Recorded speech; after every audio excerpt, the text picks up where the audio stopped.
disappointment. I mean, just I don't know. I've lost. I lost an Xfinity race here. I think it was 2019, in literally the exact same way, where yellow flag comes out on the outside of the window, leading the race, have to make a pit stop, and someone in the back stretches it. So I've seen it before, and I couldn't believe it. You know, whenever we went green, Adam told me that we were 4 or 5 short, and nobody topped off. So I didn't think that there was a chance anyone could make it at that point. Whenever no one topped off, and then he keyed up and said a couple of them are trying to stretch it. And I'm like, well, surely they're going to run out, right? And they didn't run out.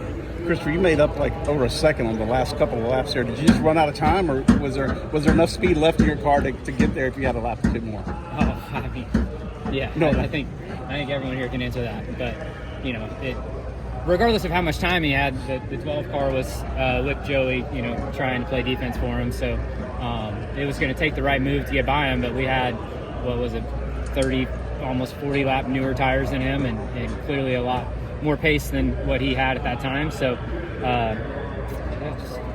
I didn't get there in 267 laps. So.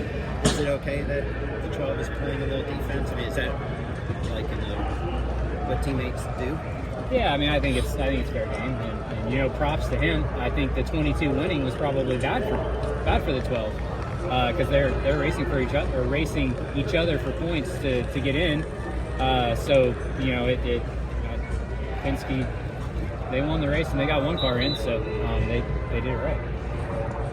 Did you feel like you had enough traffic to avoid get to at least challenge a little bit at the end?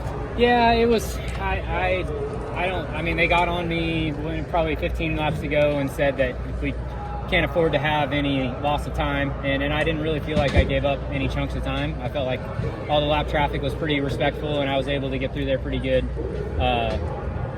So, yeah, I mean, you can't ask for much more. It's a good points day, though. Is that a positive?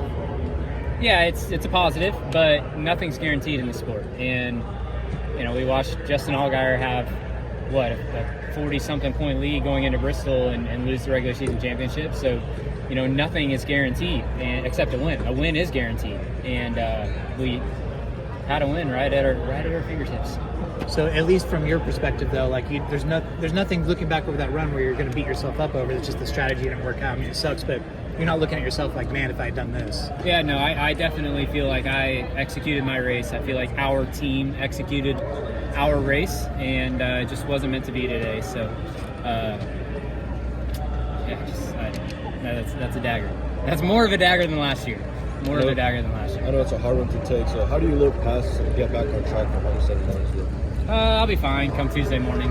Monday's our debrief day, so it'll sting, but Tuesday it'll be back to work, and obviously we won that race last year, so I know that we're going to be capable. Just got to put it all together. Despite how frustrating it is, does it still give you and your team some momentum heading to Homestead? Yeah, I think so. This is one of many, many, many that have slipped away, and that hurts. Homestead, how do you feel? You feel like you can get there with Homestead? Are you comfortable, nervous, anxious, what's like that? I mean, I think that there's no doubt that I can go and win at Homestead, but the race has to play out. And last year it did. We'll see what happens next week.